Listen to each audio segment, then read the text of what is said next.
Yang Ma'arif, Yang Arif, yang tak lama jadi Yang Ma'arif, Datuk Yaakob Ahmad Sam, pengurusi AIC, Bahagian Tan Sri Staf, Datuk, tuan-tuan dan puan dan hormati sekalian. First and foremost, terima kasih kepada semua yang meluangkan masa hadir dalam dialog TN50, beri fokus kepada governance dan integriti pada pagi ini.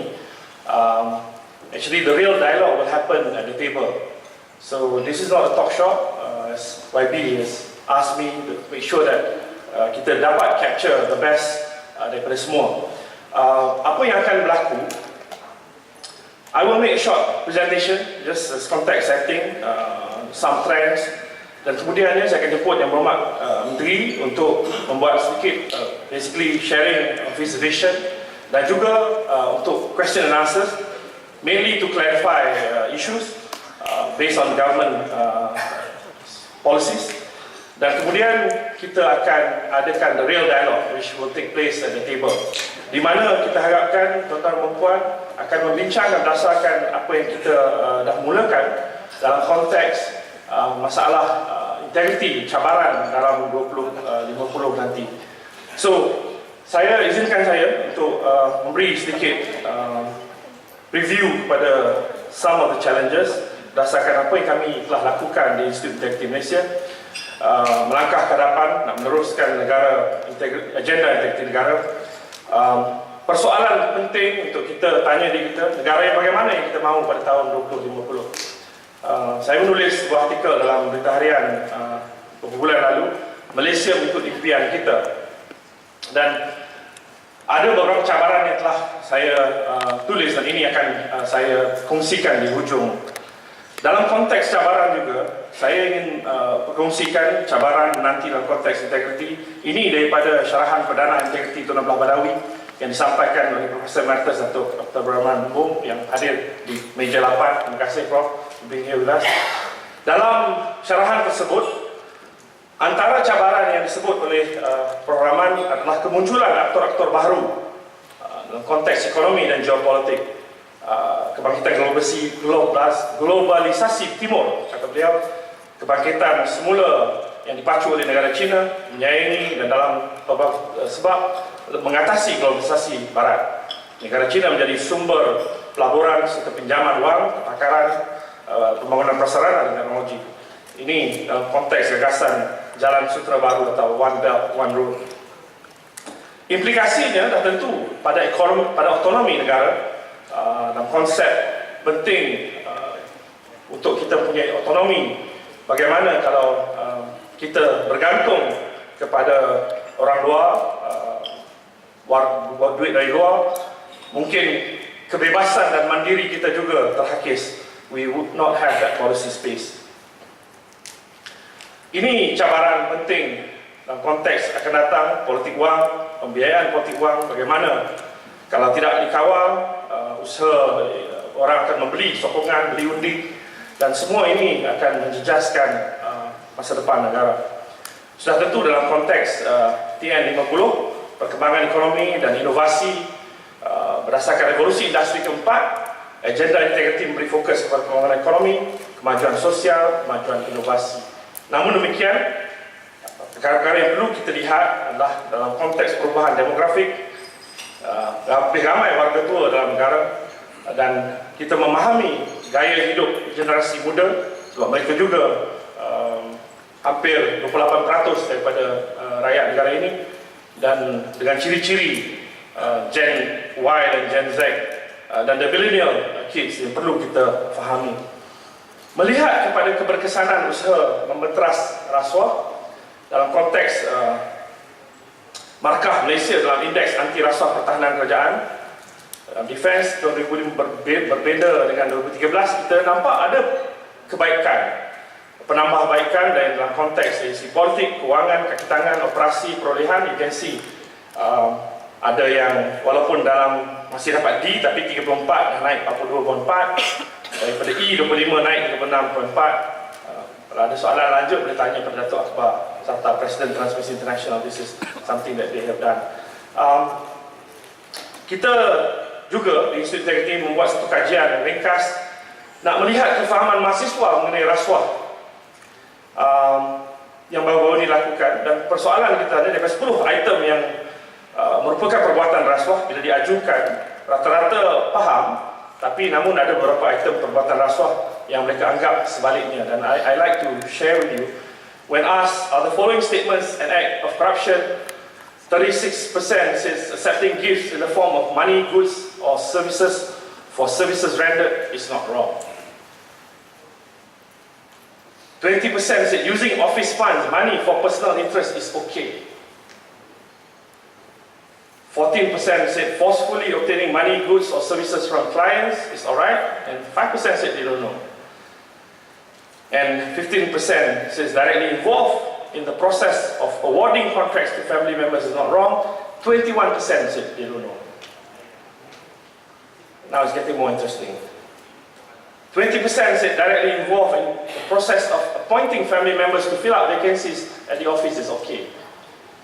And 70% said they don't know.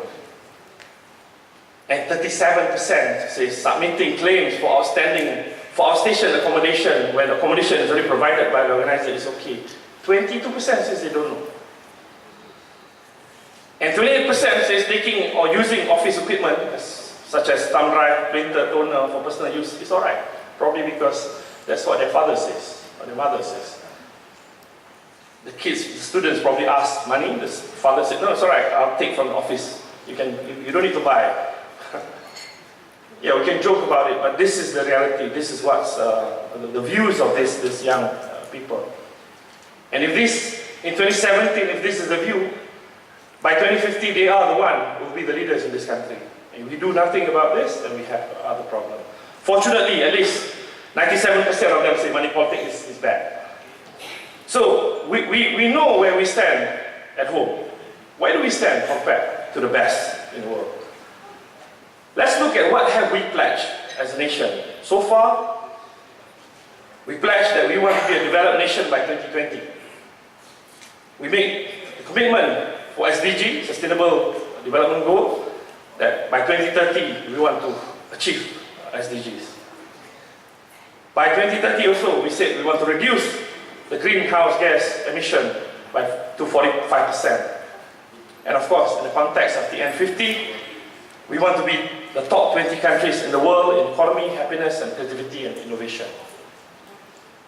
This is basically what the National Transformation 2050 aim is, to be one of the top 20 nations in the world in terms of economic growth, happiness index, and creativity and innovation. The question that I have for all of you is that, where do we stand in terms of the other countries? So let's look at, in terms of the top 10 in the world, Economic World Bank, the World Bank report, we are 26 compared to, you can see, China number 1, US, India, Japan, Germany, Russia, Brazil, Indonesia, United Kingdom, and France. In terms of happiness index, Denmark is number 1, we are number 47. In terms of creativity innovative, Switzerland is number 1, we are number 35. But I think we should also look at improving our rank and score in other indexes.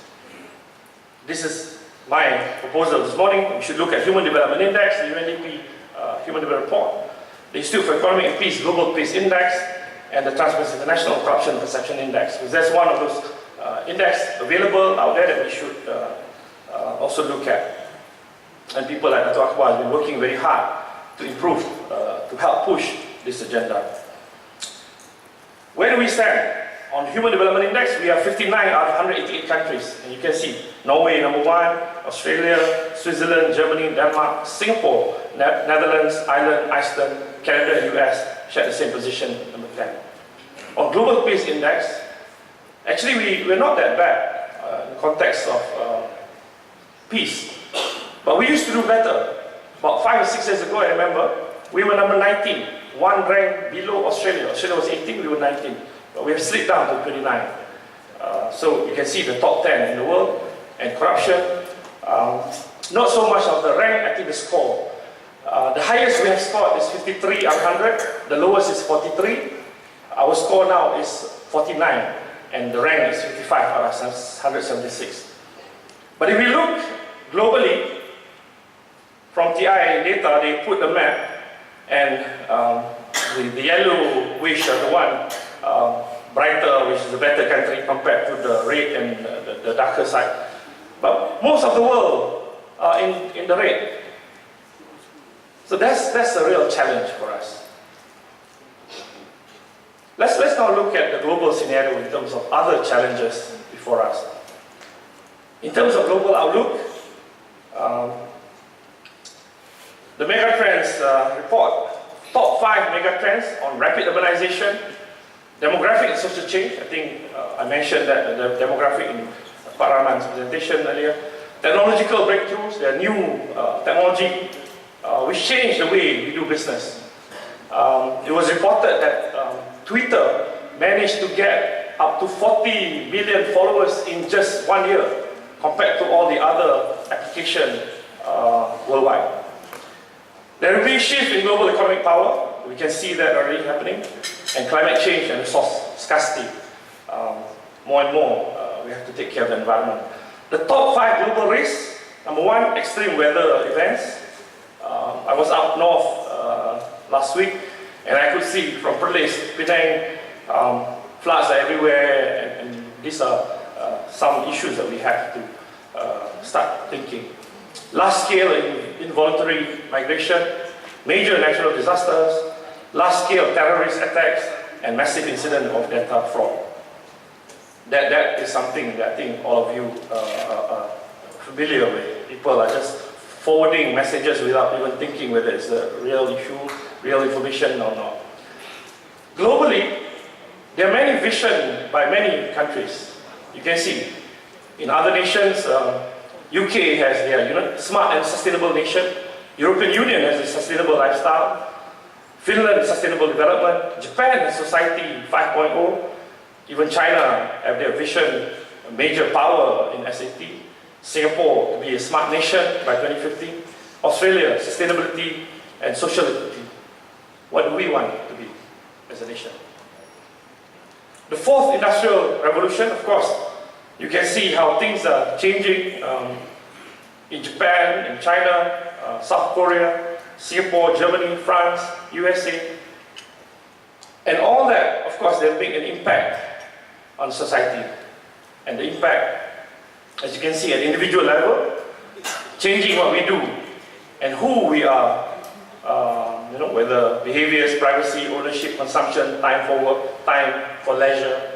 How do we balance that, the work-life balance? Economy, growth, employment, new skills, nature of work. Business, customer expectation, data-enabled products, new collaboration, new operating models. National, of course, new way to voice opinions. People are now voicing opinions on Facebook, but not good. Whether those things get compiled and at the end of it sent to the right people. Cities need to act like entrepreneurs.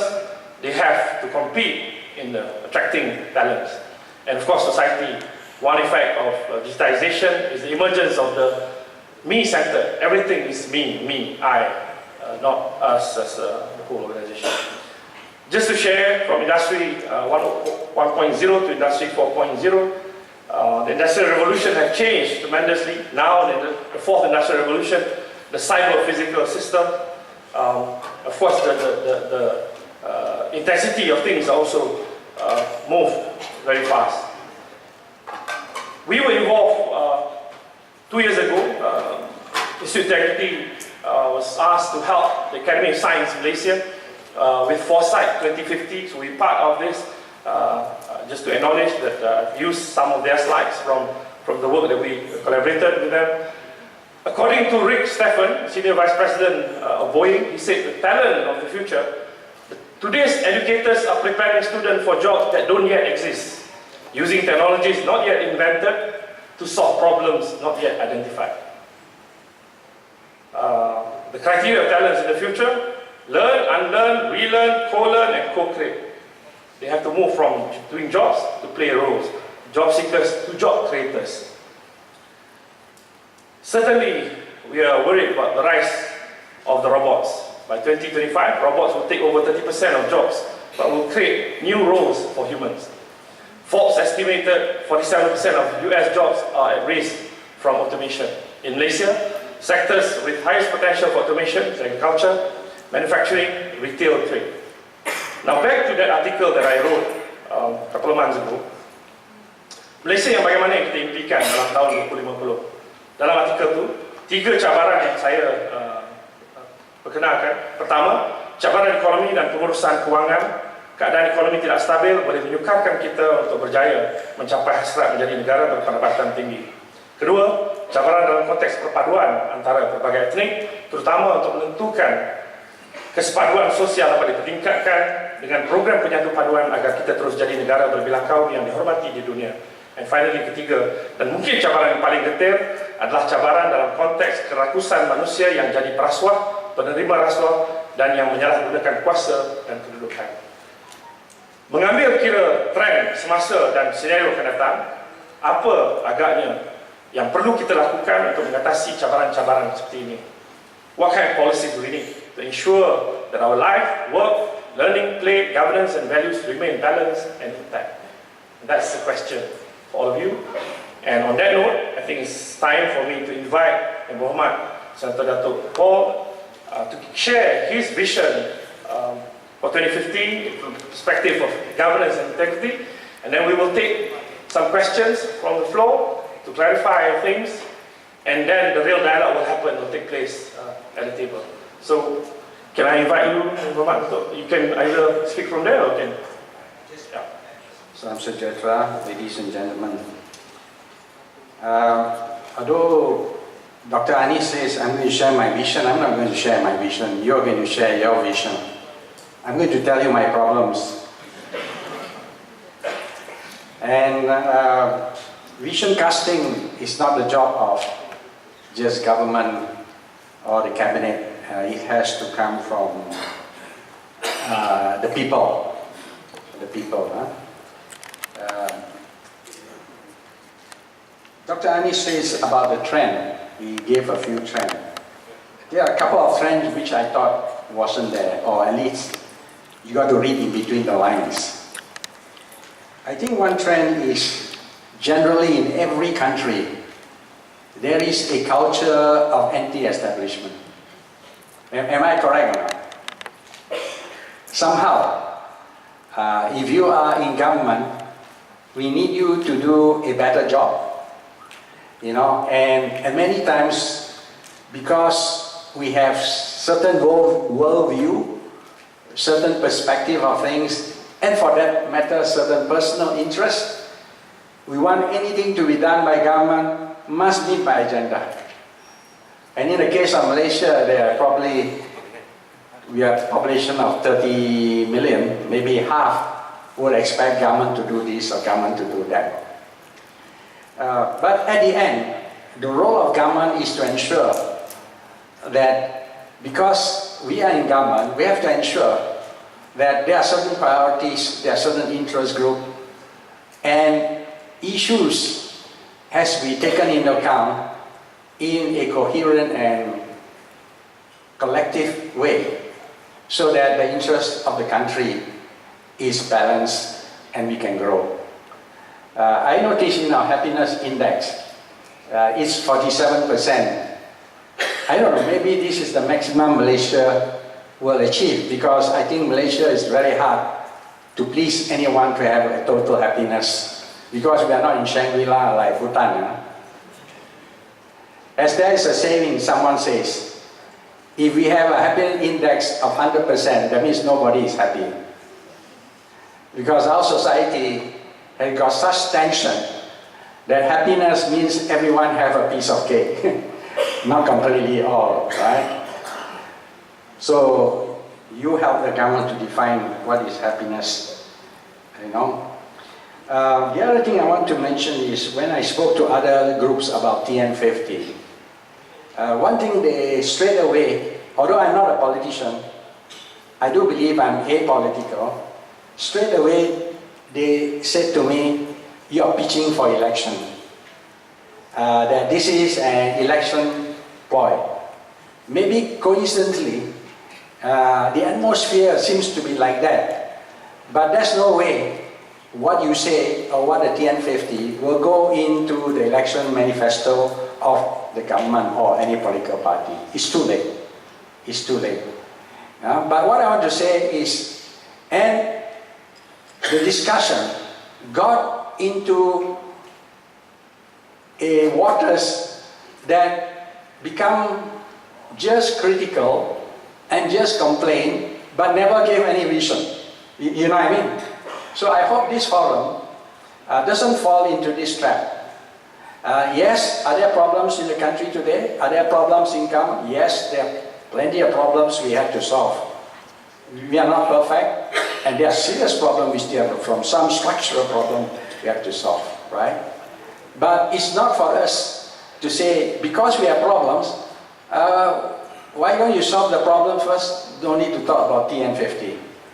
I do believe that any nation that has no vision is going to die.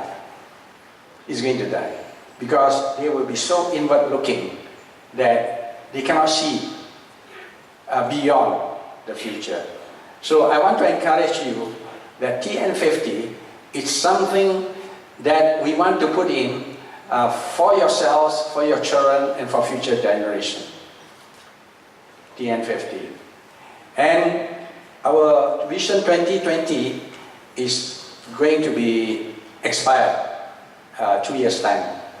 So we need a new vision. A new vision. When is TN50? Some people say, I don't know, maybe most of you, definitely I will not be here by the time TN50 comes. But when you have the TN50, although it's the ultimate target that we want to achieve, but it will help the government to formulate every 5-year or 10-year plan moving towards that target. And I hope that when that formulation is planned, if I have continued influence on government, I will involve you in those plans. Because ultimately, we want to translate this into actionable item. And this is where I must increasingly play a role, and each one of you. So with that, I would like to end, and I do appreciate that you are here. Please feel free to ask anything, and I try to answer, but we'll love to hear from you. Thank you very much.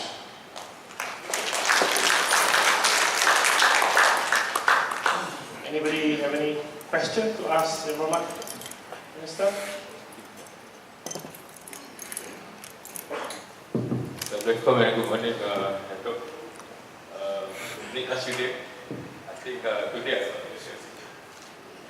I really appreciate the issues we used to work together. But I think from where we stand now, given that Malaysia is a democratic country, I think it's critical for the democratic institutions to be strengthened. But unfortunately, some of these are beyond the right. I think if you look at, for example, enforcement of law, I think the way the law is enforced now is more towards the even when you look at the way the Constitution, it seems to me that people are very literal in terms of how they approach it, rather than going back to the spirit of the Constitution when Malaysia was very critical when we talk about moving forward, having a fair and just society. So I think that's the part where there must be a serious agenda on strengthening institutions in terms of putting the right person in the right position.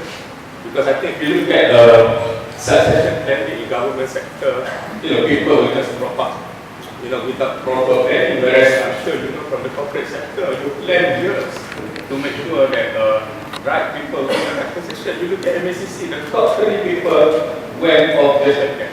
So my point is, we need to go back to basic before we move forward and try to achieve all these aspirational things that we want to achieve. I think the democratic processes and the basic institutions must be working for the right. And that one definitely is beyond us. I mean, we can make noise, we can contribute to the most that we could, but I think at the end of the day, those who are in power, those I think do have significant influence in terms of ensuring that the ecosystem and the processes work before we start to talk about achieving more.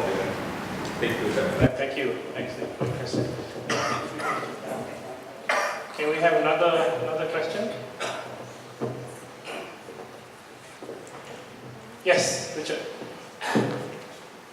Dato, it's been about, I think, 10 years that this Institute of Integrity has been formed, and especially from KUALA's days, he emphasized a lot on integrity, transformation, and so on. My question is, although Dr. Anis did give us a bit of a brief, what is the progress of this transformation in the civil service, public sector especially, and the enforcement agencies? Of course, integrity, transformation must concern the private sector as well, not only the public sector, but I'm particularly interested in the transformation in the enforcement agencies, the police and the uniform groups. Thank you. Thank you. Maybe we take one more before. One more question. Anyone? Yes, please. Morning, Dato. Can you share some of the gist? Can you introduce yourself? Okay, sorry. Zaliha from Telecom Malaysia. Can you share some of the gist of the provision in the corporate liability law that you mentioned just now? All right. Answering Dato' Nick's question. First thing is, we are a democratic parliamentary system and also a democracy, and I don't think that's going to change. That's going to change. So it means that first thing is there need to be a reform in our political institution. If you look at Malaysia, for past 60 years, I think we have reformed a lot, at least concentrated on economic and some social reform, but hardly any political reform, right? So we need to do political reform in the sense that to strengthen the parliamentary system, to be more the issues, as well as the quality of representation and discussion needs to be there, and that actually is actually currently being made. And the other area in the political reform side, we have our political financing, of which now the technical committee has met to put in place a proper legislation. I think some of you may have participated in it. I do realize that, for Malaysia, there is, you did not show, maybe I will suggest that you show one day, the social index that is formulated by Mike Porter, I think, and his group. That social index shows, well, the social issues or the social performance of each country. In the case of Malaysia, if you talk about social rights, which includes the rights to amenities, education, and opportunities at all levels of society, we did quite well. That means providing highway, water, electricity, we did quite well. So it's like Malaysia, there's often a saying that we have a first world infrastructure, but third world sort of, mentality or culture, That's because the economic development moves faster than our cultural change, right? Maybe, I'm not talking to this group,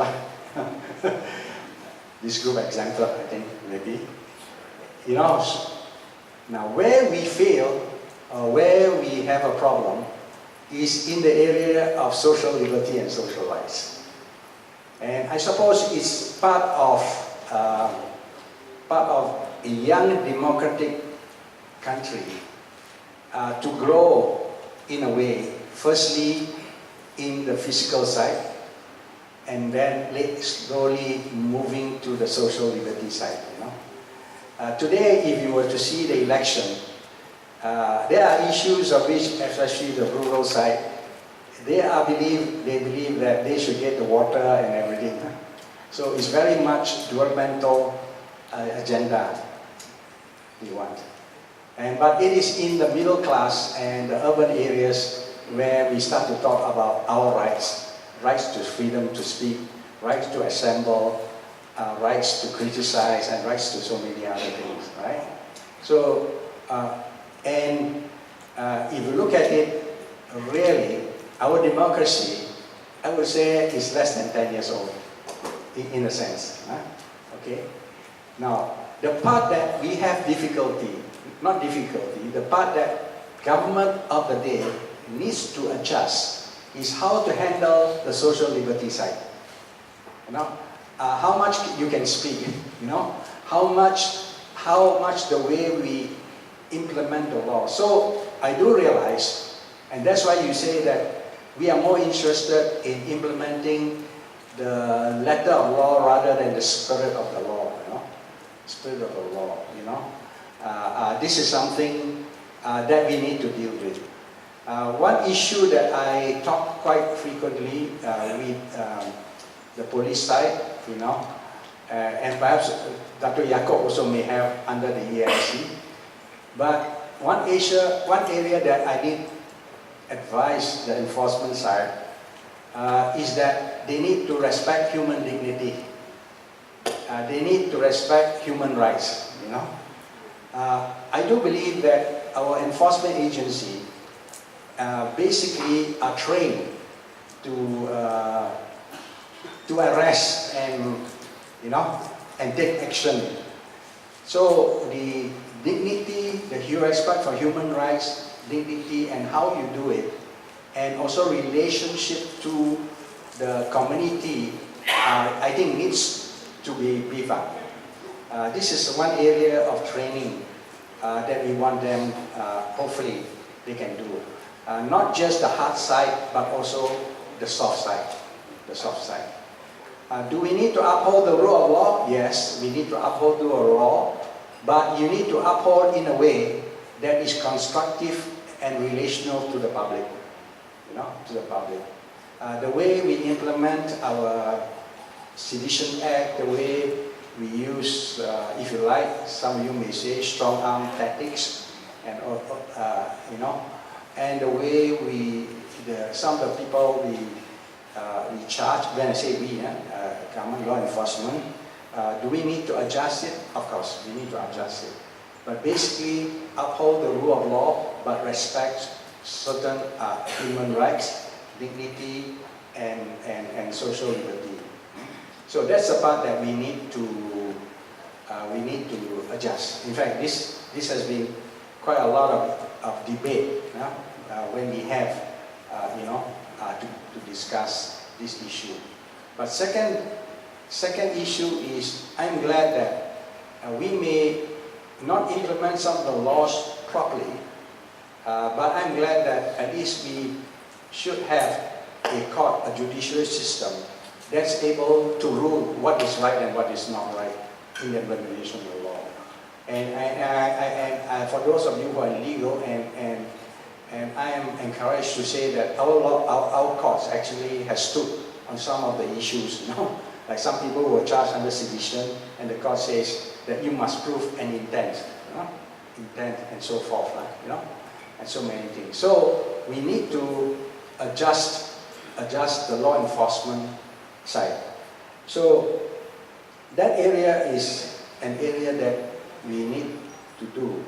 But the other one I want to mention to you is that this is, when I'm in the civil society, I do not see, because it wasn't within my range of my view, I'll come liberty, freedom, if I say anything, you see.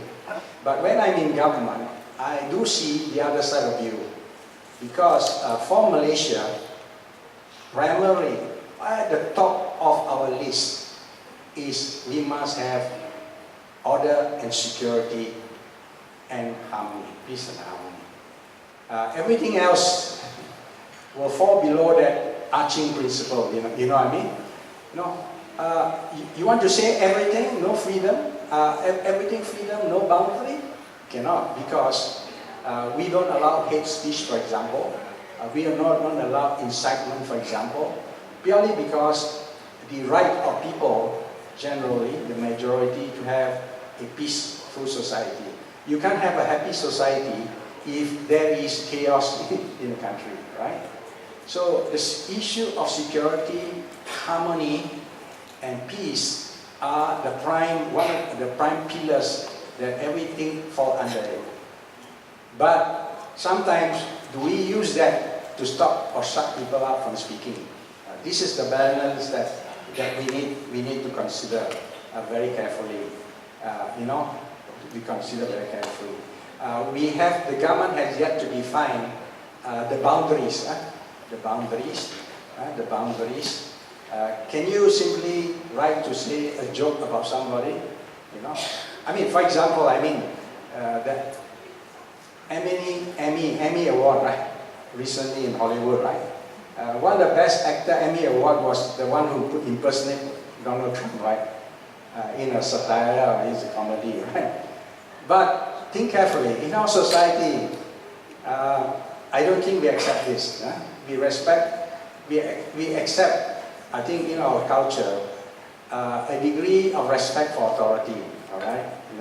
So in the sense that, like what they have in US,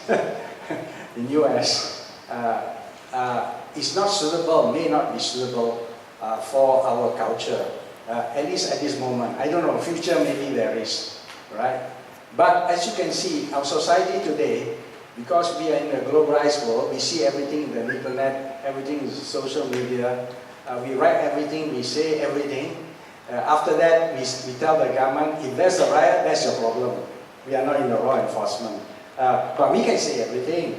But, my view is, in our society, you don't start a bushfire and then ask the government to put it out. First thing you got to know, do you need self-censorship? I think we do. Some don't like it, all right? So this issue and balance of freedom and the degree of boundaries that we need to set is something that I do believe that we are still working at it. Can we allow criticism, especially for unrighteous things? By all means, I do believe so. And this is why myself as a minister, I make it a point that the institutional structure is such that we open up to discuss with NGO. Because to allow you to directly access to any government minister to tell your views up, And if necessary,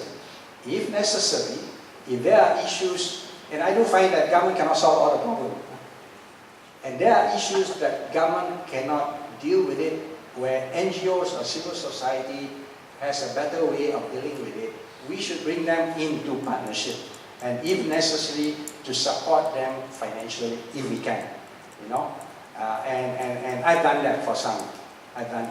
For example, Dr. Yusal is there. We are working very closely with MICG, to deal with the private sector government. So I'm going quite a long way around saying all this, but these are part of the change that we have. But definitely, upholding the rule of law and independent of the institution, and also the issue of the quality of the people, civil servants as well.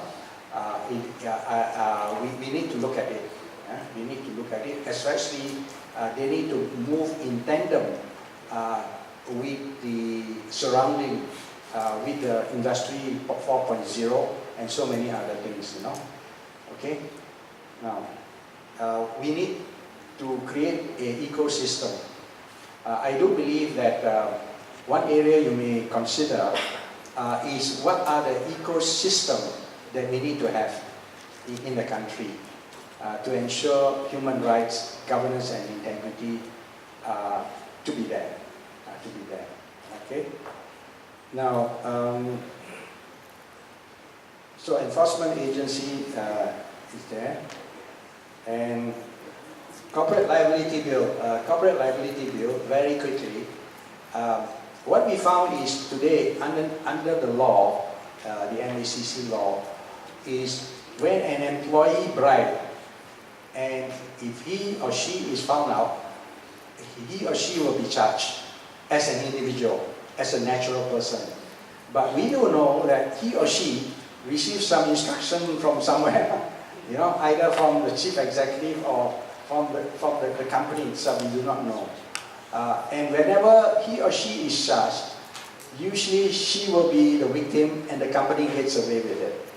But perhaps the company encourage her to charge, because where would the individual get, say, $100,000 bribe, $100,000 bribe. So the company may be involved in some way or other. So, but under the present act, you cannot charge a company because you cannot relate to it, and secondly, is the company is not a natural person, it's a legal entity. It has no heart and soul. You cannot prove intention, you cannot prove so many things, right? So the act is to plug this loophole and say that when an employee of a company bribes and is charged, the company will be automatically liable. So you cannot deny it. Company will automatically liable unless you can prove to the court that you have put in adequate procedures to prevent bribery or corruption, right? So there they will have to look at the system of governance within the corporate itself, right? So corporate, the last survey made by MICG, they made on issue of what system the company has. The two areas, they have all sorts of systems, financial accountability, everything, broad training, everything. The two areas that they don't have is a system of anti-bribery and also observing human rights. Those two areas. So the corporate side will have to back up on those two areas, and intended to that, in order to define what is a good corporate system, Siri, I think perhaps within this month or next, will come up with the Siri system 37001, which is the ISO anti-bribery system, you see. And myself, probably as a minister administrating the act, will define the adequate procedure means could be that if you have certified 37001, just like how do I know you have a good quality system is when you have ISO 9000. So when you have that, a whole culture will change, a whole skill sets of professional, able to certify and assess the company adequacy in fighting corruption will be there. So the whole movement, integrity movement, I do believe in the corporate side will start to move. So that's the purpose of the corporate liability bill. Yeah. Can we get other questions, comments, some suggestions, maybe? Some ideas for us to consider at this stage? Yes, yeah. I'm attracted to what... Can you introduce yourself? I am Abu Bakar from National Strategy Unit, Ministry of Finance.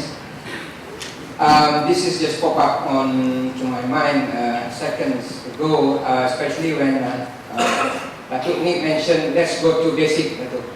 And I do believe, and even 30 years from now, in 2050, for example, basic is most important of how we want to grapple issues that we can foresee from now.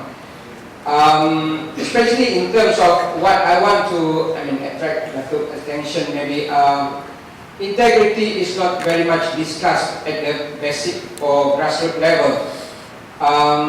integrity on the surface when we take up jobs, you know.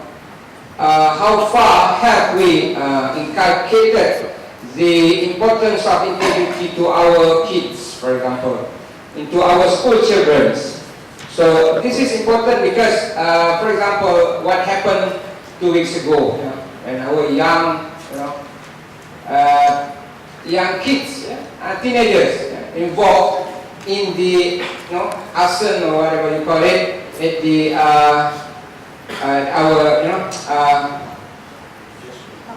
tahfiz istifaqiyah. So this is very much on dependent on the success of our early childhood education. We cannot blame them totally, but have we looked back into the education system ourselves? Have we at the, if you want to call it, smallest business unit, SBU in our family, have we inculcated this good or what we call the value of integrity there? So looking ahead, 30 years from now, of course this is not the aspiration of myself alone.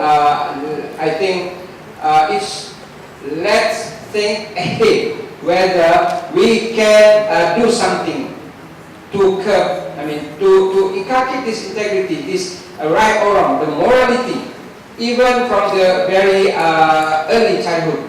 No doubt, IIM has done a lot, and yourself also, your presence in the government, advising the MSCC and things like that. I think from the last 10 years, there are significant reduction in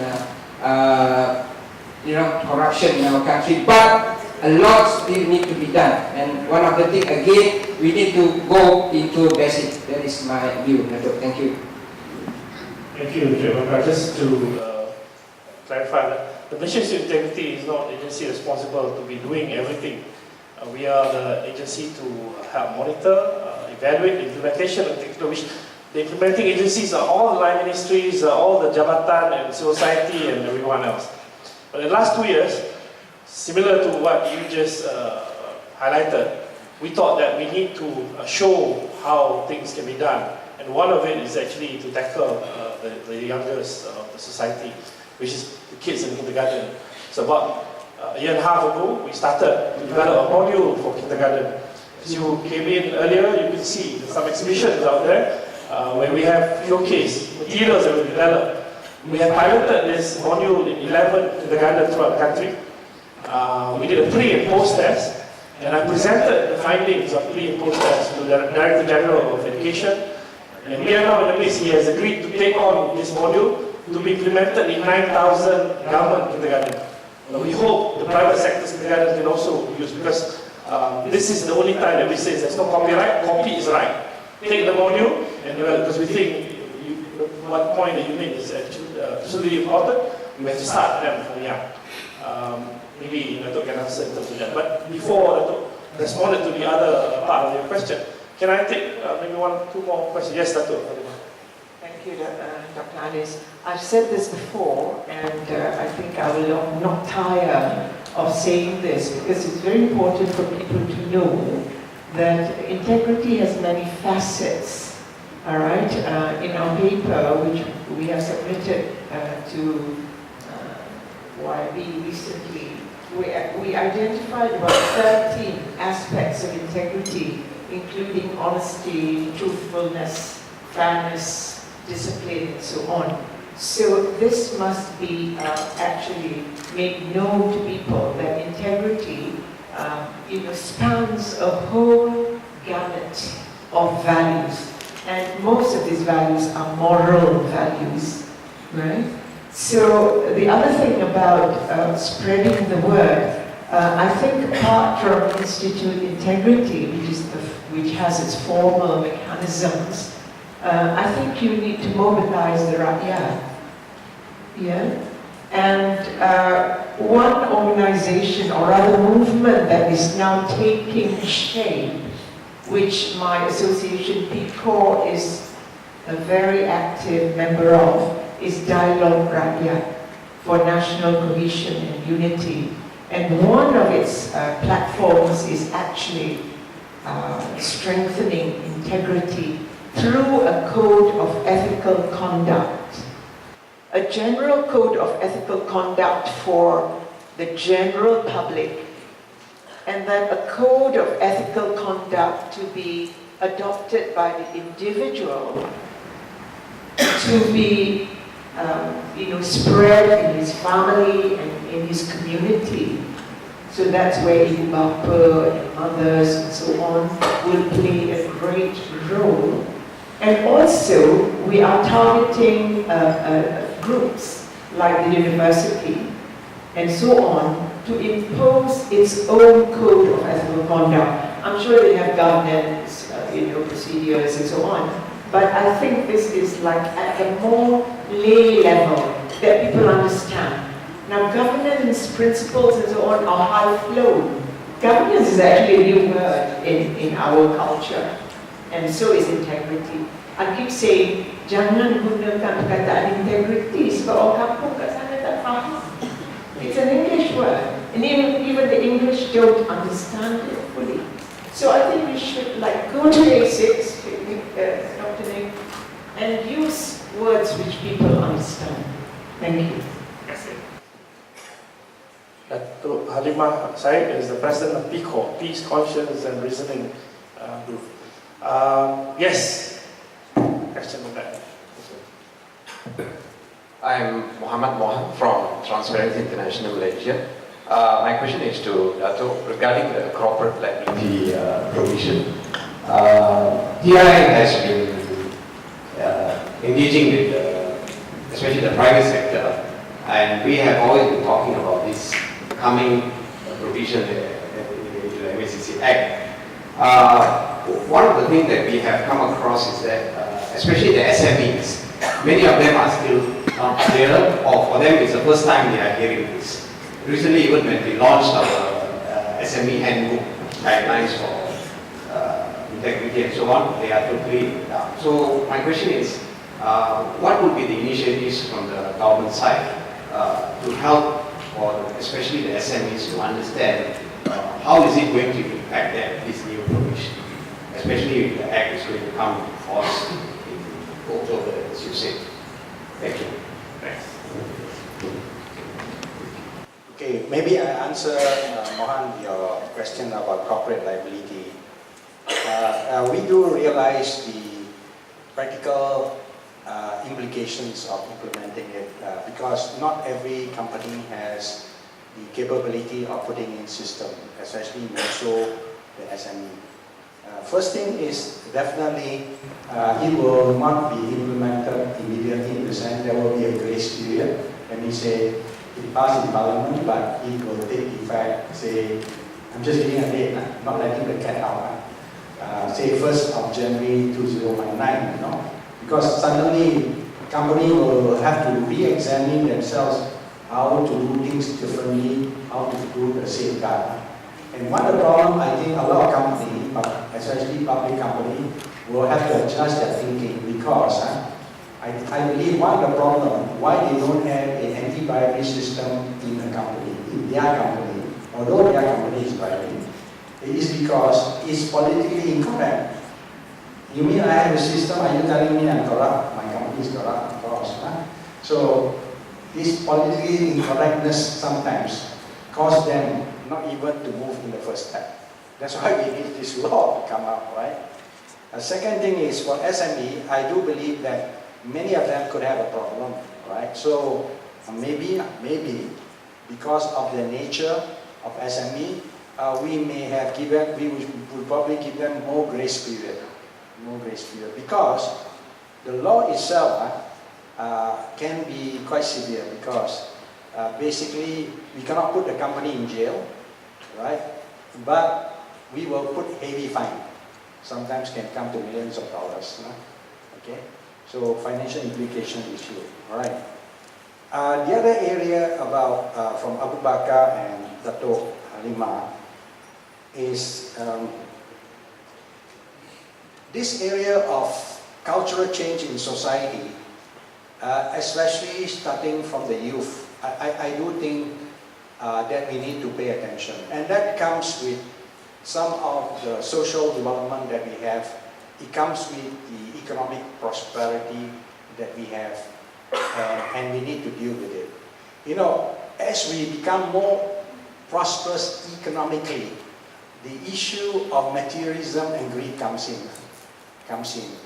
I mean, especially when they see the advertisement part, you know, to be somebody, you got to wear a shirt like mine, I don't know, you know, or not shirt like his, you know, or shirt like his friends, you know, and so many other things. So the advertisement and the social media and the comparison between them and their colleagues of what to get an identity and to be recognized is to wear something outside, you know. But whether your character is right or not, it doesn't matter. So a lot of emphasis on externality and all that, and that do create a consumer society, and the young are in it, and therefore, in order to meet this lifestyle, when they come to a job, obviously, to them, to meet their needs, and the issue of how you get it through hard work, or through cheating, or through bribery, is not very clear. Not very clear. And unless they are defined by a moral code, of course, it will be good, everybody has the fear of God, you know. But I think in terms of moral code, it's something, an ethical code is something that people like yourself, we should define it. But when I say when we define it, don't go into legalism. Legalism means you're obeying against to the letter of the law, you know. What you need is actually to change the hearts and mind of the young people. Because I do believe that integrity is a conviction of the heart. You know, integrity, if you're going to do something righteous and proper without people looking, you yourselves must be convinced, right? You know, right? And to get this and worse, integrity is also not only nobody looking, you uphold it, even it costs you something. It costs you something. That really comes from a strong conviction. Now, how do you get this strong conviction into the hearts and minds of the people? And of course, it starts from parenting, you know, it starts from good role model at home, and also it starts from discipline at home, it starts from a clear boundaries of upbringing. I'm sorry to say, I see a lot of modern parents, you know, when their child do something wrong, they actually defend the child and scold the teacher. You know, something wrong, you know. I mean, if you're not going to discipline your child, and then you scold the teacher who disciplined your child, I think the child will be confused. What is the right or what is wrong? So it has to be defined, and that's where character building is coming. It is important. All right.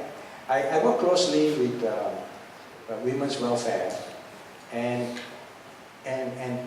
also so the issue of kids, you know, that drop out of school and everything. I do believe that it's a social problem that we face, and we have to tackle it. We have to tackle it.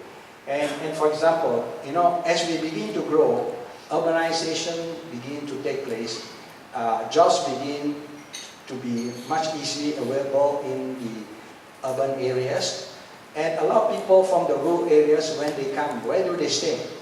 Where do they stay? The place that they stay is not going to be like their kampong. The place they stay will be medium low-cost housing, right? And medium low-cost flats, right? So if the parents are working and the sons who are young comes back after school, the mother and father is not at home, what happened to them? What happened to them? They are left on their own. They are left on their own. So the issue, there is an issue like this, for example, I'm just giving an example. There need to be a social intervention whereby some NGOs, I'm using NGOs, government cannot solve it.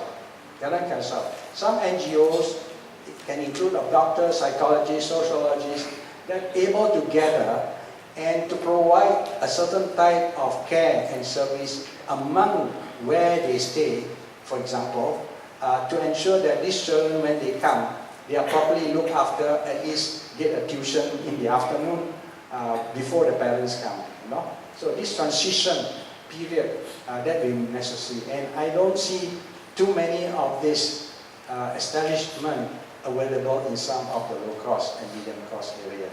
So this is something that, for example, we are looking with some NGOs to look at it. But it has to do with issue of character building and good role model and the values that you talk about. How to impart of it.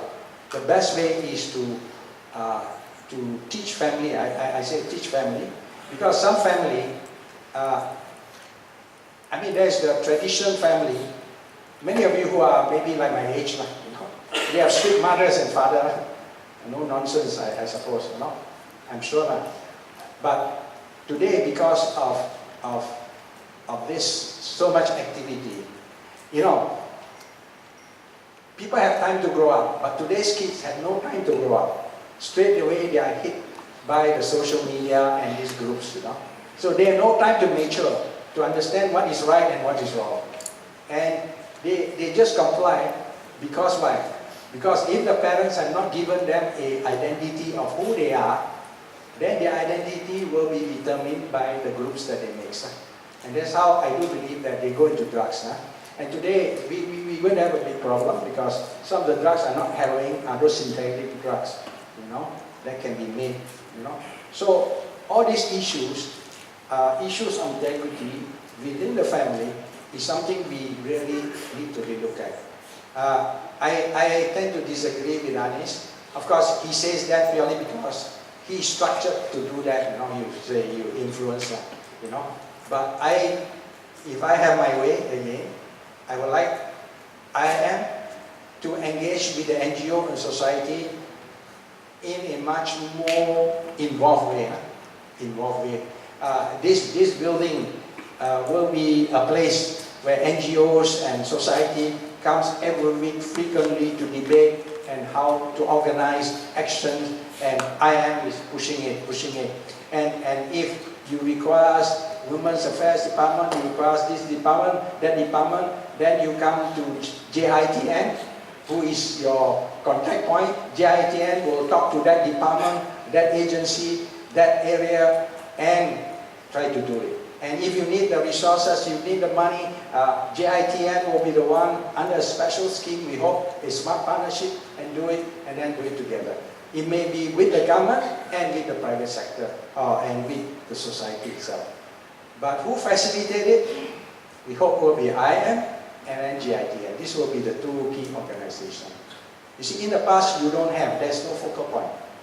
There's no focal point. And IM is sort of set apart one side. Not too sure whether they are government or not government. I'm not too sure whether you are part of family or you're adopted family or foster home. I don't know. Adopted child. You see what I mean?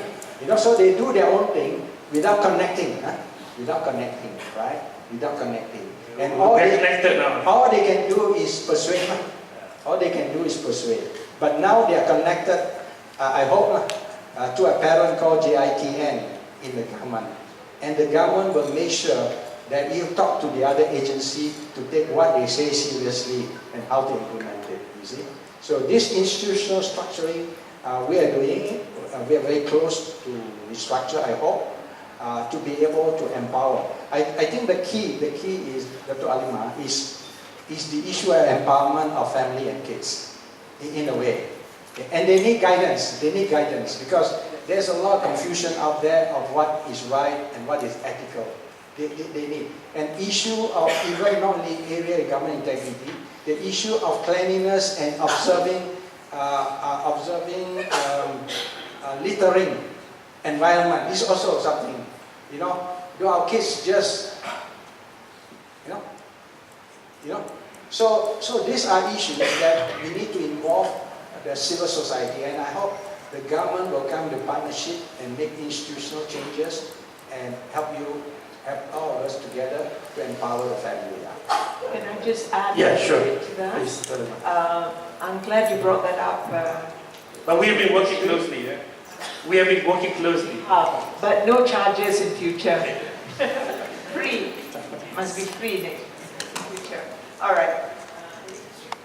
are organizing a diskusi PIBG on the 28th of October, and we are partnering with the Pejabat Pelajaran Wilayah Sentul and also Sekolah Kampung Batu in Jalan Ipoh. And we're going to launch it in a big way to bring together the PIBGs of 83 schools in the Sentul area and the Guru Besar and so on, and the teachers and so on, to discuss this very thing. One of the roundtable discussions will definitely be the imparting of moral values, which parents and mothers especially, I am convinced mothers do it more than fathers. And this is in the paper that I just presented to Dr. Paul Lau, to give women this platform to push for integrity in the country. Because, it's not a boast, but I think because of the circumstances of our roles in the family, we are with the children more, and we direct the home organization and management more. So we impart these values. Fathers come and go, they're busy. So I think women should be the leaders of the national integrity movement. Yay. Okay. Well, before we take the last three questions, just to inform you that there's running coffee tea on the side with some biscuits, so you're most welcome to grab them anytime you wish. Can I take the last three before we go to the table of discussion? Anybody else? Yes, sila again. Yang berhormat Datuk Puan sekalian, saya Raja Ruslan daripada Persekutuan Melangkah Malaysia. Saya memang tertarik dari tentang we are talking about the education. Bahkan saya jelas bahawa integriti itu adalah satu keutuhan, dan bercakap keutuhan bermakna semuanya yang baik-baik saja. Artinya tidak ada corruption, tidak ada penyelewengan, salah guna kuasa, dan dikaitkan dengan perwataan seperti kita sebut tadi. Tapi lebih dari itu, dia dikaitkan dengan kesempurnaan, dikaitkan dengan ketulusan dan kejujuran. Jadi bagi saya bercakap tentang the 3 years more to come, that the young one for the future, we're talking about TN50, maka grup yang paling ketara yang kita tutek ialah mereka yang berada di kanak-kanak, seperti yang kita cakap semua dari Datuk tadi, kanak-kanak, remaja, yang muda, dan of course yang mereka dewasa. Jadi bagi saya, pendidikan itu very important. So, tetapi macam saya faham dan dengar tadi, sejauh manakah kemampuan ataupun authority yang kerajaan ada yang boleh pastikan atau wajibkan kalau yang di bahagian education, di peringkat tadika, kasta, dimulakan daripada mereka masih remaja lagi, standard 4 misalnya, supaya boleh terapkan nilai-nilai value ini. Kalau Datuk tengok, kadang-kadang aku masa kanak-kanak kecil-kecil lagi, dia dah mula dah meniru jawapan kawan-kawan, itu pun dah melibatkan tidak ada integriti. So contoh-contoh itu, apatah lagi ambil pensel, ambil rubber dan sebagainya, it start from there. So macam mana kita nak pastikan what can be done di dalam masa itu? Because I believe like this, meletur buluh daripada rebung, we start from kecil lagi, and we believe that preventive is better than cure. So jadi dalam perkara ini, sesuatu mesti dilakukan oleh kerajaan untuk memastikan level sectoral of the group of the young people of today and for tomorrow, yang bermula daripada hari ini kata umur 5 tahun, 4 tahun, and another 30 years they will be 33, 34. So dia mesti melakukan pendidikan sama ada yang bentuk formal ataupun tidak formal. Saya setuju tadi, we reach that non-formal is the bubble. Bubble is another area yang non-formal education boleh buat. Kadang-kadang tu dia pandai cakap bohong kat rumah, I slowly tell them nicely, you should do that. That is part of the education, to educate them. But saya believe, kerana perwataan, there is a soul in it. Macam apa tadi Datuk mention, talking about the heart. Ya, jadi ini adalah penting. It can, kerana this adalah value yang kita nak letakkan. Kita nak cakap pasal jati diri, kebersatuan, perpaduan, jadi diri kita dan sebagainya seperti disarankan oleh Amal Korok PM. We have to instill them when they are still young. So saya berpendapat adalah sewajarnya sesuatu mesti dilakukan walaupun kita diintegriti perangkat monetary. Tapi there must be some authority. Pastikan modul-modul, silibus-silibus dimasukkan di dalam pembelajaran itu bermula daripada kanak-kanak lagi sampai ke peringkat dewasa, dan and also then when they leave the school, maybe they join the NGOs seperti yang Datuk mention, how they work with the NGOs so that we can instill these good values in them. So inilah saya concern lah, bagi saya pendidikan ini penting. Tapi kalau kita harapkan agensi initiative, mungkin it is different, that's very good, memang itu very good. Tapi sesuatu must be done, pastikan kesungguhan, seriusnya diwajibkan itu atau sesuatu dilakukan supaya dia silibus, dia modul dan sebagainya tadi, integriti itu dapat dimasukkan, the value, nilai-nilai murni ini dapat dimasukkan supaya dia menjadi trust dalam hidup mereka, supaya untuk to face the challenge in the future. So pandangan saya, terima kasih. Pandangan yang baik. Pak Meng. Thank you. Education of the young one, what I hear is education of the very young one. Yeah, you instill the education when they are very young. But I'm more concerned about the young adults. Because from your graph, it's quite obvious to us that the young adults, over 20 or those college students, they have the wrong belief system. So I just want to know, is there any plan, how do you plan to change the mindset and the belief system of this group of people who is actually the one who is going to advance your TN50? That's all I need to know. And last question. Bismillah. Assalamualaikum dan selamat pagi. Saya Dr. Haji Tengku dan saya terlibat dengan youngster, dengan pelajar, dengan parent dah 25 tahun full time dan ramai pelajar-pelajar saya sekarang ini yang dah pun memegang jawatan-jawatan penting hingga sampai ke jabatan Perdana Menterinya. Dan mereka dulunya adalah mereka ada kebanyakan ini adalah dari keluarga yang susah dan juga daripada mereka remaja-remaja, pelajar-pelajar yang bermasalah. Satu perkara yang saya nampak ialah kita kadang-kadang kalau orang Melayu, orang Islam, kita begitu mahukan anak-anak kita pergi ke sekolah-sekolah yang ada pendidikan agama. Dan saya terus terang saya katakan bahawa bila di sekolah, mata pelajaran agama tidak mengajar sangat nilai-nilai moral. Tapi tidak mengajar nilai-nilai moral. Yang mana kita diajar tentang agama, pelajaran agama. Apa di fardu ain, macam mana baca Quran dalam betul, halal haram, sebagainya. Tetapi those who are non-Muslim, okay, they are exposed to pelajaran pendidikan moral. Dan saya rasa di situ perlu bahawa mata pelajaran moral ini sebenarnya diberikan kepada semua, bukan hanya kepada mereka yang non-Muslim, kerana orang Islam dah ada pendidikan Islam. Sebab saya dapati ramai juga mereka yang sekolah di sekolah-sekolah agama yang menimbulkan banyak masalah. Itu satu. Yang kedua ialah berkaitan dengan untuk kita tanam integriti kepada remaja hari ini, dia mesti bermula dengan parent.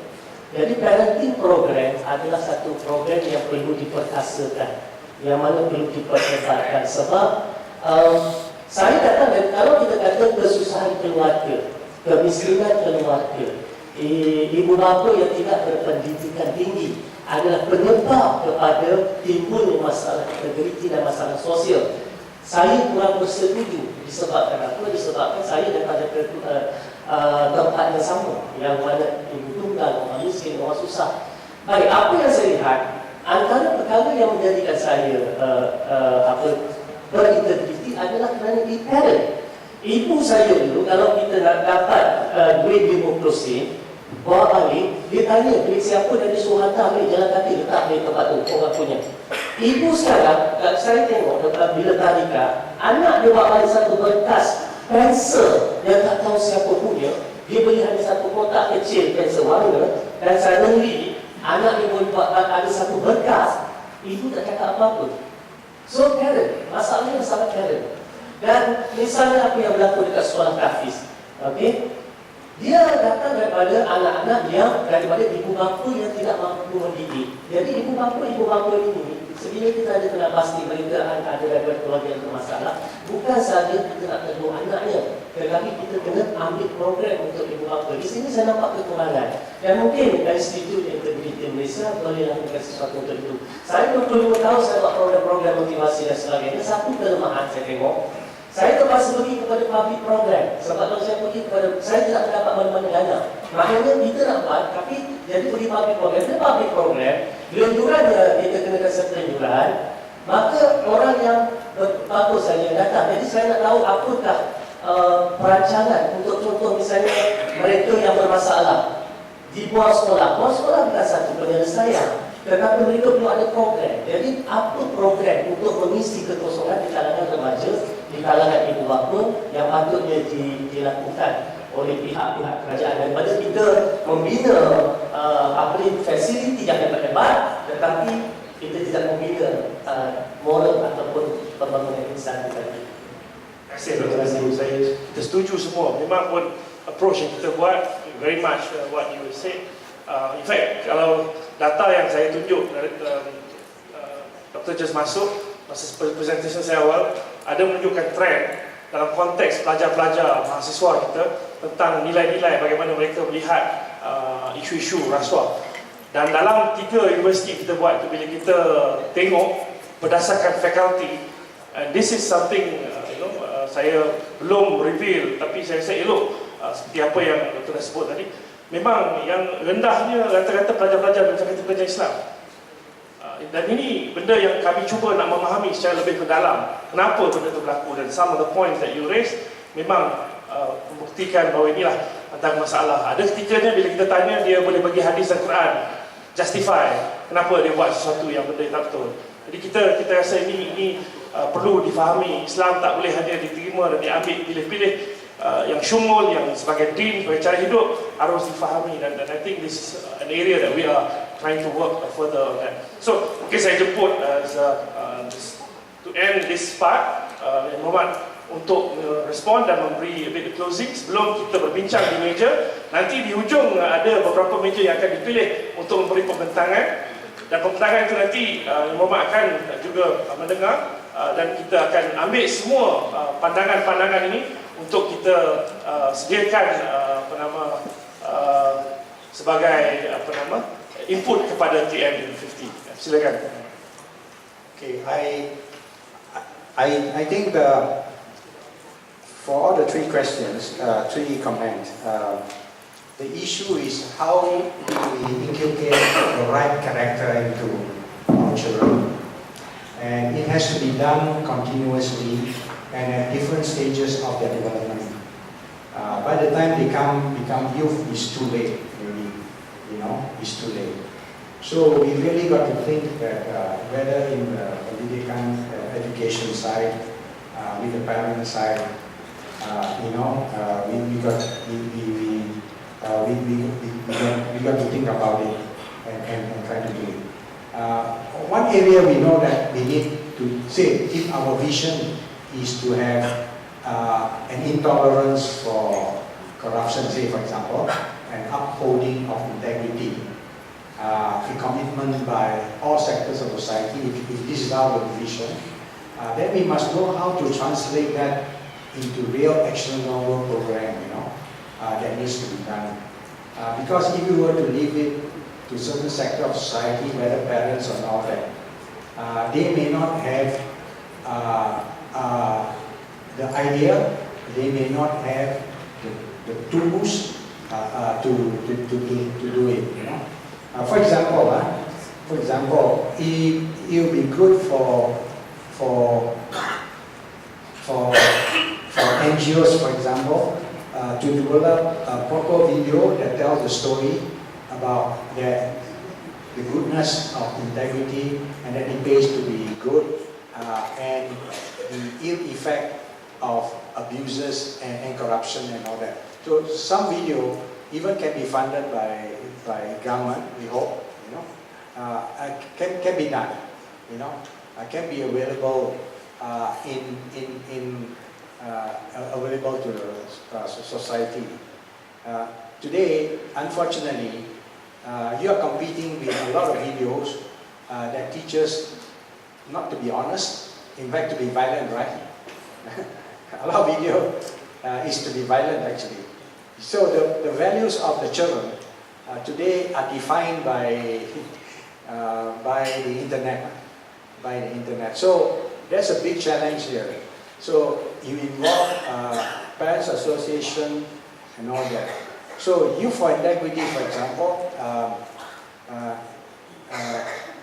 I would love, especially I am, together with NGOs, to take on with the youth and create a culture, and we can bring in good role models to come in, good corporate people, and also we can also bring in employer, for example, actually to tell the youth that if I'm going to employ you, apart from your talent and your gifts and your everything, I need to know your character.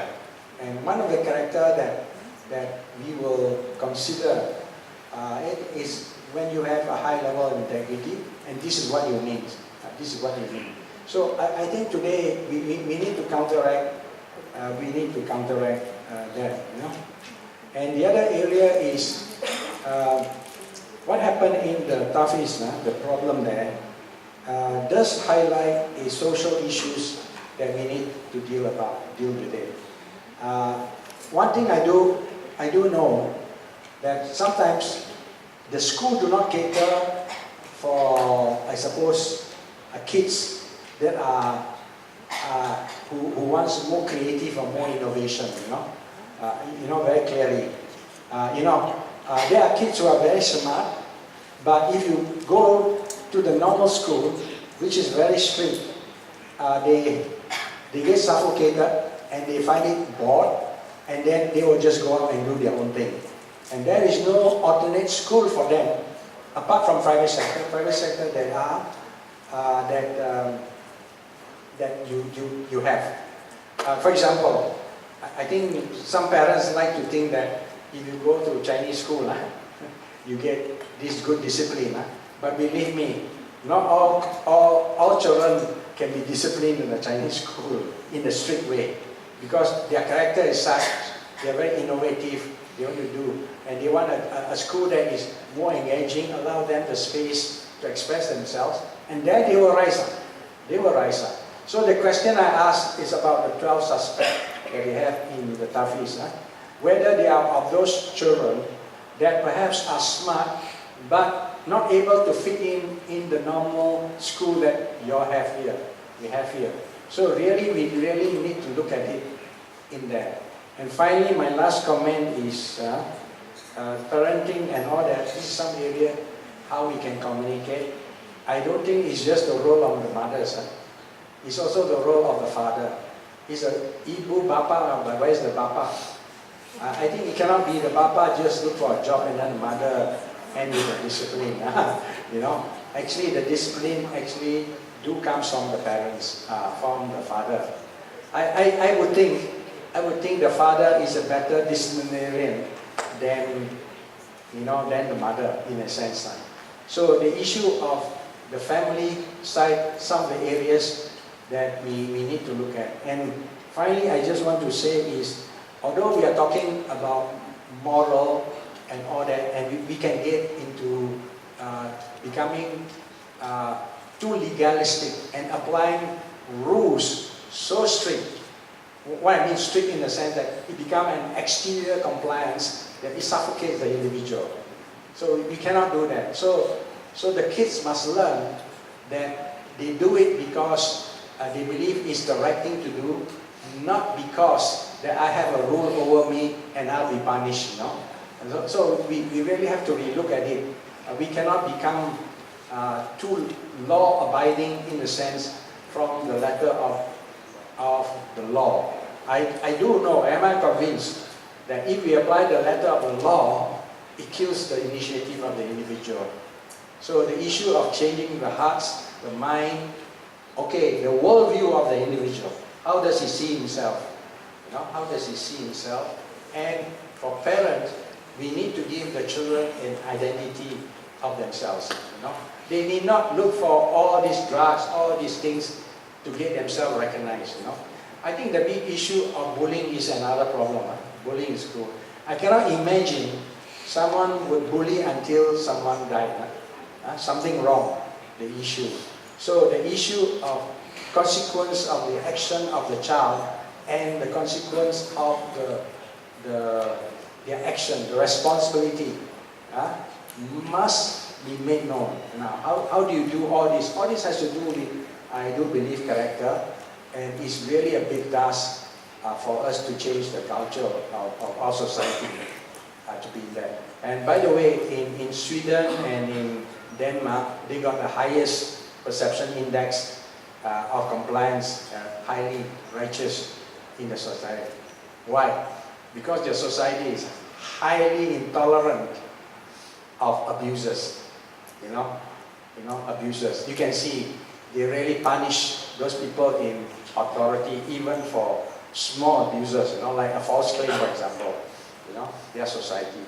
So when you have a society that is highly intolerant of abusers, then I do believe the political system will change. The political system will change. So thank you very much. Thank you, Ravi. In about 50 minutes, we can do it until 12:30 at the table. If you can discuss the 3 challenges, I think there is already. Do we have the script on the table? We are circulating now. The 3 challenges for us to achieve, and this is from the perspective of integrated governance. By 2050, what are the 3 challenges for us to achieve what we want to achieve, and the 3 solutions to those challenges. And then we will pick some tables to make a presentation at 12:30 so that we can capture the discussion all around. Please make sure at the table you appoint someone as a facilitator, as a rapporteur, as well as somebody to make the presentation. There's a little book that we also circulate. This is dari akar ke, basically from roots to fruits. Not that book, the green color book.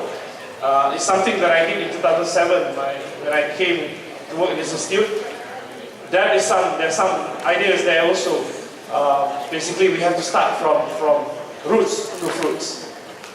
My team will walk around, and some of them will just sit. If you need any clarification, you can just talk to them. I'll come back at 12:30.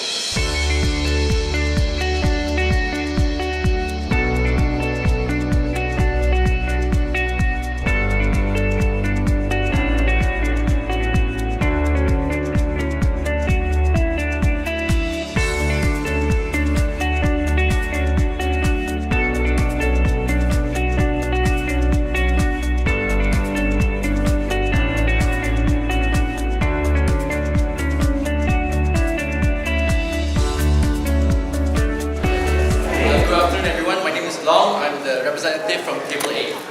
So, Table 8 has identified 3 to 4 challenges. So I'll just briefly inform the challenges and what possible solutions. Some solutions and some challenges you might not agree with, but I'm sure we'll open for discussion with the other practitioners. So the first challenge is actually cultural and moral values. Why do you think this is important? Because, see, right now in our society, personally for me, the biggest problem is the great divide. The great divide among races. So, why is this an issue? Because there's no point if we have a great economy, a great education system, but there is no proper harmony between all the races. So, this occurs primarily because of the politicizing of issues. The politicizing of issues lead to the great divide. Leaders or public figures or even politicians see race or religion as a tool for politics. So, ladies and gentlemen, the solution which we suggest is political reform. What is the purpose of the leaders? What is the purpose of the public figures? Do I simply say this to get votes or to do a good job? So there has to be a political reform in structural or somewhat to ensure that when I'm in power, I will actually do my job. And second is, we penalize people or public figures or politicians that actually use race or religion as a tool. I understand we have the Sedition Act, but let's be real, I think it's selective enforcement to a certain extent. I mean, I feel like the Sedition Act has been used when people want it to be used. But when other people, public figures, simply say anything that might rile up the society, nothing has been taken. So clearly, this type of people need to be penalized. And last but not least, is to educate the people. I'm not talking about we urban people, but it's urban rural everywhere.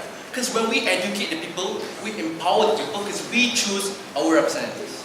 So that is the first challenge. Yes. The second challenge is innovation. We have innovation, we have great technology now. I mean, the fourth industrial revolution is coming, but the problem is the misusage of innovation, the misusage of tech to spread hate, fake news, and even to facilitate crime. So the solution is to utilize technology for a check and balance and to prevent abuse. We must use technology. I know the Ministry of Multimedia and Communication are actually monitoring fake news and whatnot, but it has to be more than that. NGOs must actually play a role. Instead of using technologies to spread hate and whatsoever, why don't we use technology to spread good governance, integrity, and human rights and whatsoever.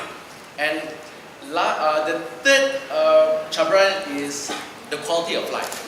I know this is a big problem among everyone because when we have a poor quality of life, it leads to unhappiness. So, which leads to a compromise of principles. Because I'm actually willing to do anything to get what I want. I actually compromise my principles. I might even resort to bribery and whatnot. Some people even disregard education just to get a better quality of life. So the solution is from two aspects. From individual, unfortunately it's hard to say, but we as individuals, we have to learn to compromise our lifestyle. We cannot be spending thousands and thousands for fashion or whatsoever, knowing that something is wrong, that we can't afford it, but yet we still do.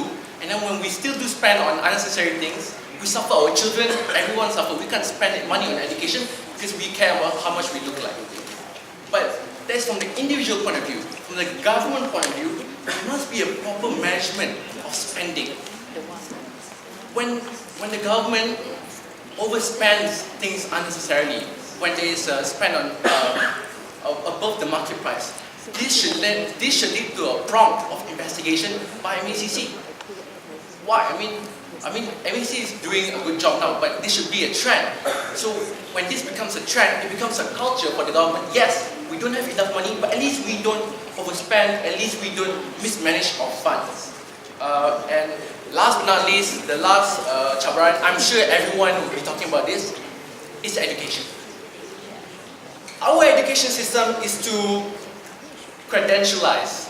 We focus too much on academic. We are too academically driven, and academics is seen as we have a blueprint which we think applies to everyone, which is wrong. Our education blueprint, our Minister of Education, not higher education, needs to be more flexible. Just because I can't do maths, I can do mathematics, does not mean my friend can do mathematics. We have to cater to everyone's skills. We refer to so many countries for their development programs, but why not refer to Finland and Switzerland for their education blueprint? We have to focus on manners and morals. There's no point if I know 1 + 1 = 2, but I know from one is right, from one is wrong. So thank you everyone. Thank you. So how do we basically deal with this? We have to accept that technology will be more pervasive, and then as one of our members shared that now when the children grow up, they will go to their friends and everything, then they will come back later when they are facing their reality of life. But in the future, they may not come back because they got so many friends out there through Facebook and all this social media who is more powerful and influential in terms of providing them guidance and advice, rightly or wrongly. So I think one of our key concerns is about how technology is blended in nurturing a human being, especially in a country like Malaysia where we have a lot of issues. Number two is when we look at the future demography of the country. We look at birth rates of various races. I think we have to be practical about that. And we do note that, you know, some races, I think the birth rate is slowing down. I think some is closing even closer to zero. Whereas some community, they are still producing. So there could be a significant number of, especially Muslims in the future. And this is where we feel that we need to address some of the issue because I think like Ketua Asmadi mentioned about the disconnect between the values of the religion and the practice in the society. And that is a real issue. Because when you have a majority of people who think that they are okay, but behaving in a way that is not okay, and these are the majority that shapes the value of the society, it is a very big problem. So how do you basically connect the ustaz and ustazah in the mosque to the issue about governance and good practices in the society? Because I think at the moment, it is a foreign thing to them. Notwithstanding that the values of the religion is definitely, you know, built on good governance, honesty, and good management of resources under the care. So I think that's the second issue. And then I think the third one is we aspire to have a society that does not tolerate corruption and the abuse of power at all, which I think is a high barrier to climb. Because at the moment, at least personally with me, I'm still not convinced that our society hates corruption. I am not convinced. I've said this to the MCC guys, I've even told the minister, because we kadang-kadang ni malu-malu kucing. We want it, but because of our position, our religion, we pretend that we hate it. But I think this is, to me, that also depends on how much the value. You can say no to 1,000. Yeah. So I think that's the third issue, and of course I think the other part is this is I think not as big as the 3 points earlier. It's about when you look at religious education. One of the challenges that is faced in Malaysia is we have Islam in various versions because the power is vested at states. So one of our solutions is perhaps, for example, katakan you take the issue of tahfiz like that. There are so many states will be dealing at it differently. So we suggest, for example, why don't Siri come up with a standard way of management, and the state can use that as a benchmark to adapt to their state. So they don't lose the sovereignty, but that is a frame, a benchmark that is acceptable to kerajaan. So something that we consider, because to me is very important, because we do not want to waste resources at any level. So those are the 3-4 areas that we. Thank you. That's very good input. The secretariat has chosen the next table is table 10. Assalamualaikum. My name is Sarah, and I represent the table 10. I would to present table 10 ideas. Okay, so we have discussed a few numbers of main challenges and also possible solutions. So one of the top main challenges that we foresee is the mindset change. Of course, like other two teams has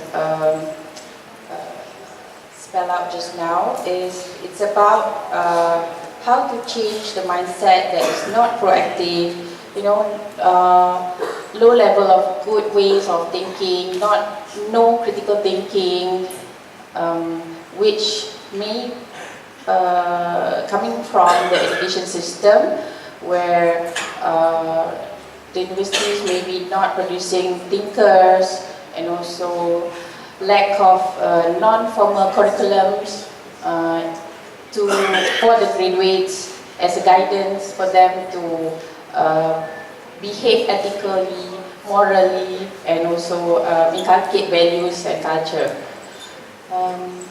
And then also mindset towards tolerance to efficiencies and also inadequacies, where our culture, our people actually tolerates towards as simple as time punctualities. So they are okay for people coming late, bad behaviors such as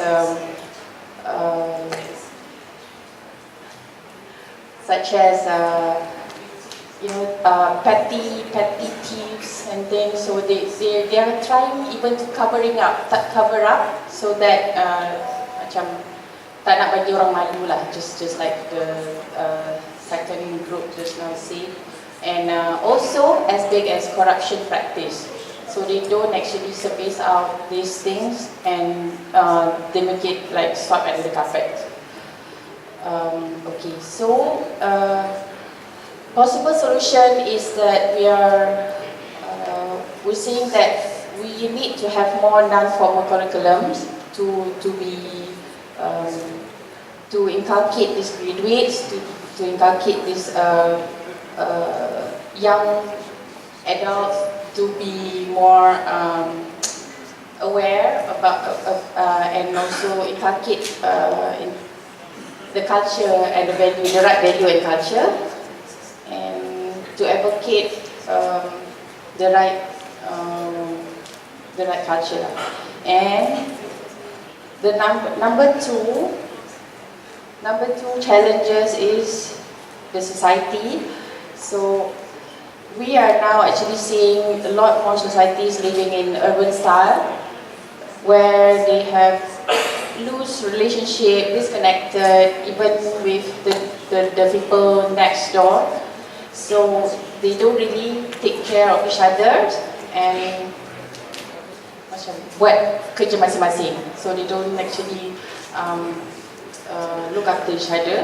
So the possible solution is to build a living community that look after each other, like encouraging persatuan penduduk to get them to be more close, so that they would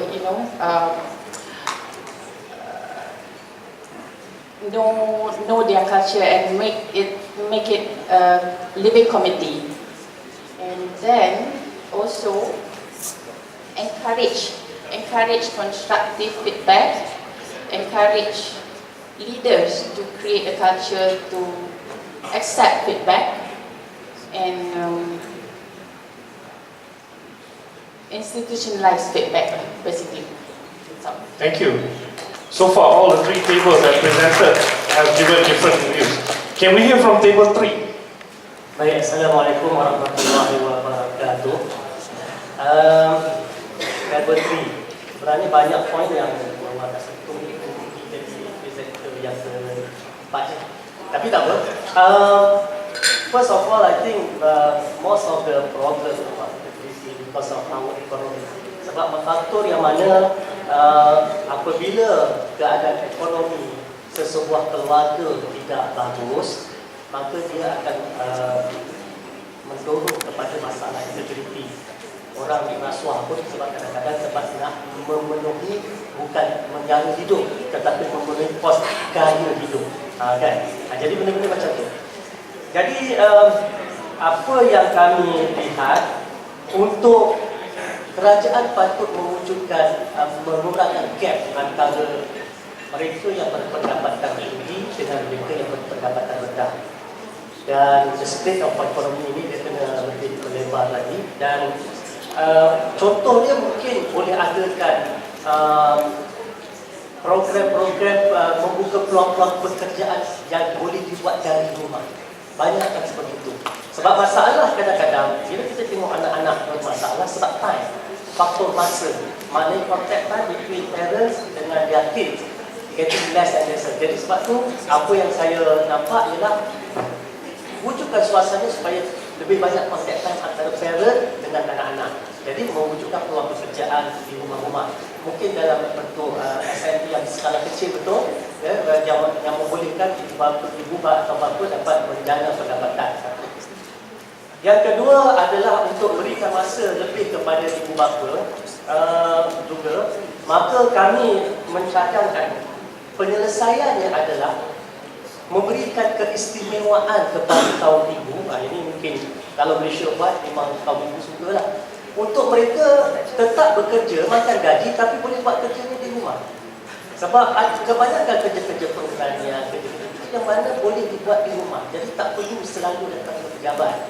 Kan? Mungkin datang kerana ada meeting, mungkin datang kerana ada pertemuan-pertemuan tertentu. Tapi kalau kata sesuatu tu boleh dibuat di rumah, maka kenapa perlu keluar daripada rumah? Biarkan kaum ibu dengan lebih masa dengan anak-anak. Sebab tadi kata kaum ibu yang lebih membentuk integriti anak-anak, tak ada ambil.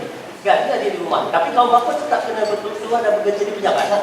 Kan, berikan kepada kaum ibu. Sebab kaum bapa nanti diberikan kerja di rumah, dia pergi ke lain pula. Kan, kaum ibu memang duduk di rumah lah. Kan. Kemudian dari segi pendidikan moral. Kalau kita masih ingat, waktu kita kecil sekolah rendah dulu, saya tak tahu siapa yang seusia dalam 50-an, saya dah 53 tahun ini. Dan kita masih ingat sekolah rendah dulu kita ada satu mata pelajaran civic. Ingat kan? Ya, kan. Tapi sekarang ni dah tak ada. Jadi saya rasa perlu ada satu bentuk subjek tentang civic ni. Dan mungkin Kementerian Pendidikan perlu ambil kira untuk kerjasama dengan Institut Integriti Malaysia untuk mengubah satu subjek berkaitan dengan civic satu, dan kita bukan nak belajar dalam kelas saja, bersama dengan praktikal. Kan, praktikal, dan akhirnya mungkin dia jadi sistem dalam di sekolah tu memang mengutamakan integriti di sekolah. Kan?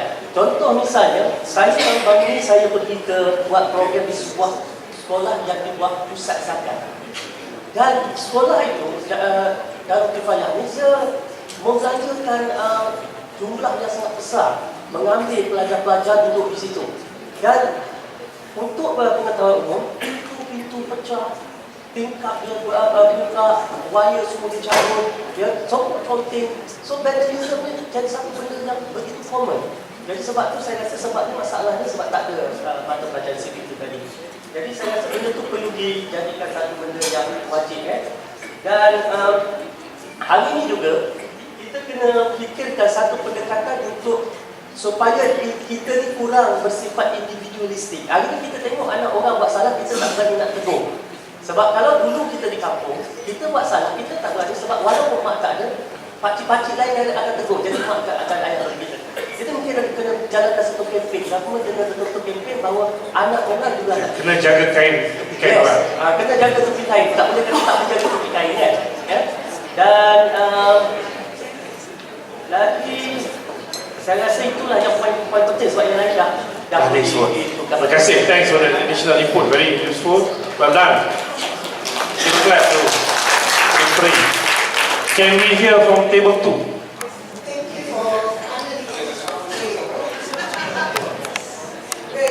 Panicky there, thinking that we may not be given a chance. Well, we had this discussion at our table and we came up with 3 cabaran utama, which is social cultural issues, similar to what some have shared.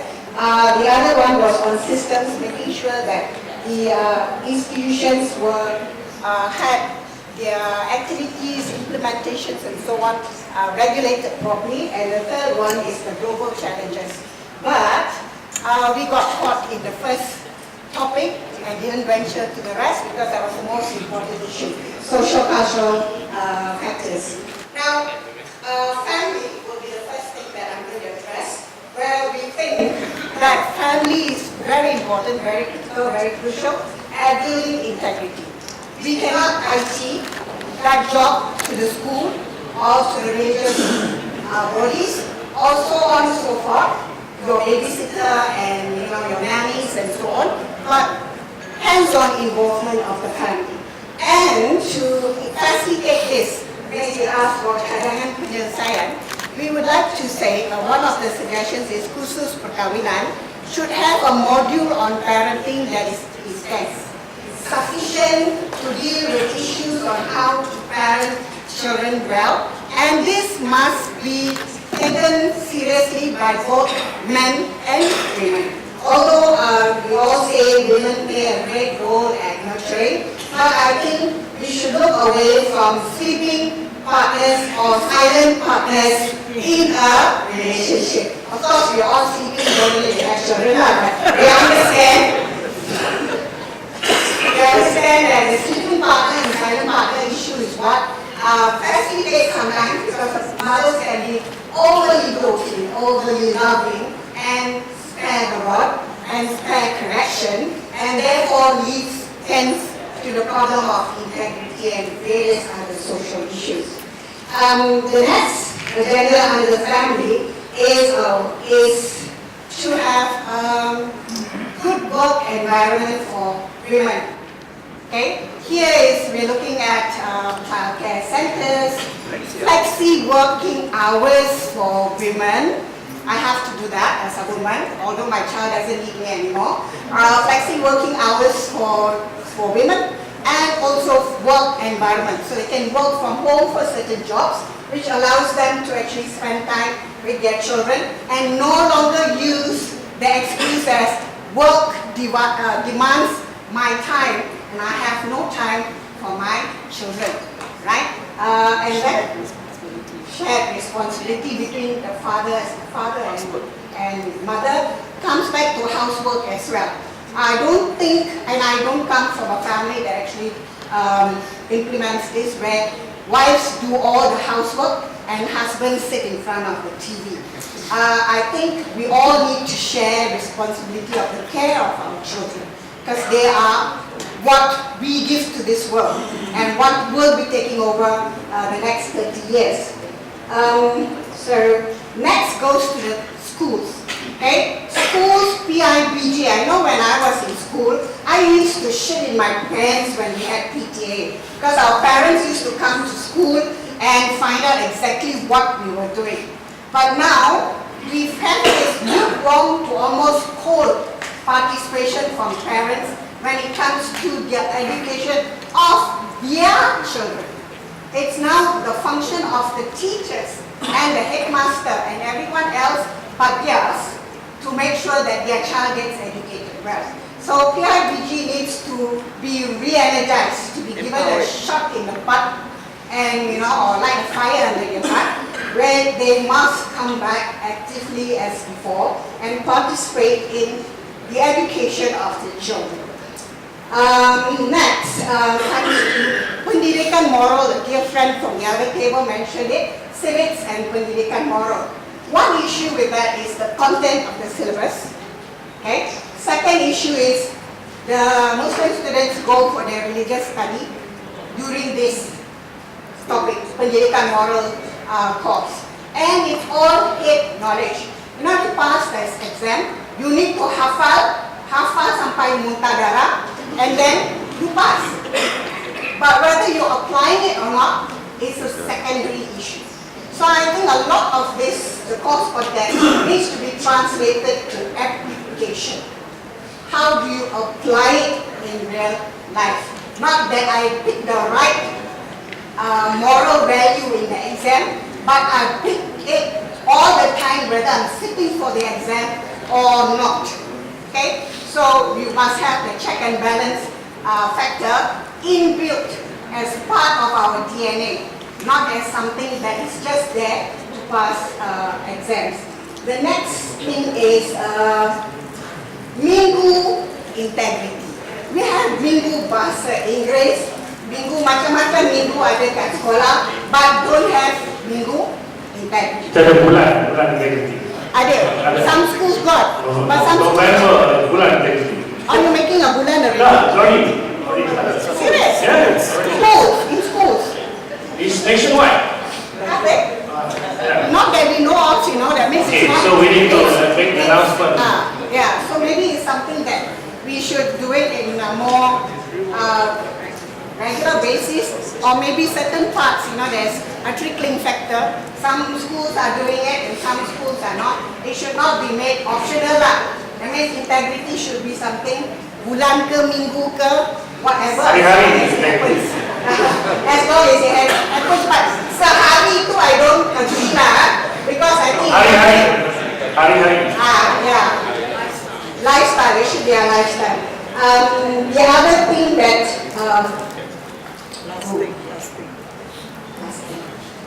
lasting effect of the Despite the heating discussion, you have a lot of points. Yes, I do. But now, coming back to community, we would like to suggest that other than the religious authorities and organizations and so on, that have been specifically given duties on dealing with ethical values and so on and so forth, we would like to suggest that the involvement of NGOs, citizen movement groups, in coming in to participate in taking this not just in schools, but also within the community. So it should not be just solely IIM's duty of inculcating integrity in the nation, but it should be a shared responsibility. I'm glad you said that. Yeah. My staff was saying we have to do everything. Yes, shared responsibility. I think maybe you should start to melamar a lot of us, a lot of people here, kan? I thought that tunang. Tapi dengan dulang dia sekali mesti ada isi. Duit isi. Okay. Alright. The other thing is when we look at reward mechanisms as well in school. I know children are very easily taken up by when they are appreciated. We always think we must give them iPhone, iPad, then only they appreciate things. But if you tell them something nice, have you stopped to see the look on your child's face when you actually appreciate something they have done? When you tell them, look at their face. And when you sit with them and explain what was wrong or what was right, they actually appreciate you because you've taken time off your busy schedule to actually sit down and do it.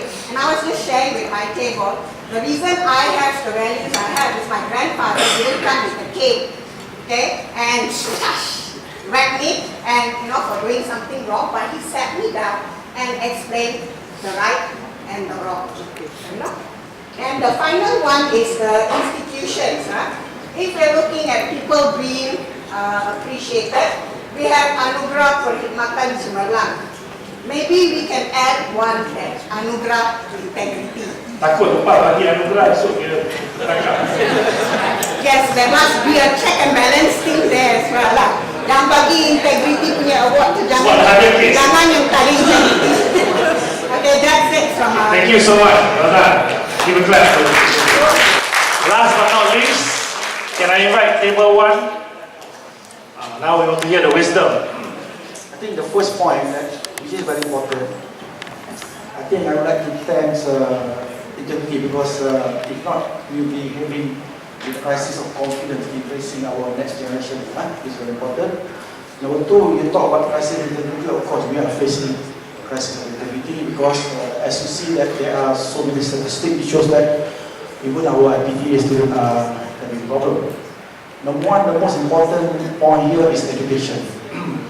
See, we would like to suggest here, especially the Tadika, most of Tadika, the teacher are always making sure that our student or the small kid to memorize CFA sometimes sampai 2,000-3,000. So the material is too complicated and too heavy. But what is very important is that we have to change the curriculum. The curriculum should be concentrated more on integrity issue. What is good, what is not good, what is right, what is wrong. Do not take people's thing and respect others, do not throw rubbish and so on. And practically, of course, you have to bring them to bus station, you have to night bus, kereta api. This is what they do. This is very important. And number two, the other important point, the teacher must not must be a specialist. Because in overseas, I think most of you have experience where the teachers for tadika, normally they are specialists in child development. Most of them have PhD and also masters. But I'm sorry, in Malaysia, normally, for tadika teacher, they are doctor. Sometimes they have only Form 3 education. So this is very important because how you deal with the kid. Because this is very important time where you mold your kid. Wrong involving, you spoil the whole thing. And the other point, if somebody commit a crime in secondary school or primary school, of course they can be, if you kill somebody, you can be charged under 302, of course for murder and so on. But of course, if you look at Child's Act, those who commit crime under 302, of course, cannot be get a death penalty. But what they can do is that the court can only sentence you to go to Henry and so on. But what happened to drop out who has been kicked out from school, right? They have nothing, nowhere to go, and there is no any medium that can help them. So I think this is very important for us to look, because if you do not care about this dropout, especially when they are kicked from school, then of course they will mix up with peer group who are normally involved in drug, then this is very sad. Number 3, this is very important also, where most of the school in Malaysia, they concentrate in class A and class B, because they want to make sure that they get all 40 days, so that the school will of course will be labeled as one of the best school. Number 2, the headmaster will be promoted, get usaha and so on. Number 3, of course the teacher also will be praised. But what happened to class C, D, E, F? Because this class C, D, F will add to crime statistic. If we are smart, why not the school must make sure that your objective is not to get all A's, but to make sure that you produce good people with integrity. The problem with our system is that when 50 years ago, when my father sent me to school, this is what he told me. He said, Akbar, you go to school, make sure you pass your exam, and you become a district officer. Right. But my father never tell me that, hey, Akbar, you go to school, become a good person, be nice to your teacher, respect your teacher, you graduate, you become an integrity officer, then become a good district officer. Right. I think our objective is a bit sudah lari lain. We are thinking of job and also to be smart in school. I think this is a bit wrong. Okay. And number 3, of course, IPTA, we have to look at them also, because as you see, there are a few studies to show that 30.5% of the students stated that if they have opportunity and power, they are willing to get involved in corruption. The most important point is corruption. Okay. In corruption, I think leadership, by example, is very important. Tone at the top. You have to show the example. Whatever you do, people know. So as a leader, you have to show the example. I think quite difficult to solve the problem. And for the small department, monitoring is very important, because I think every day, you as a head department, you have to monitor your staff, right?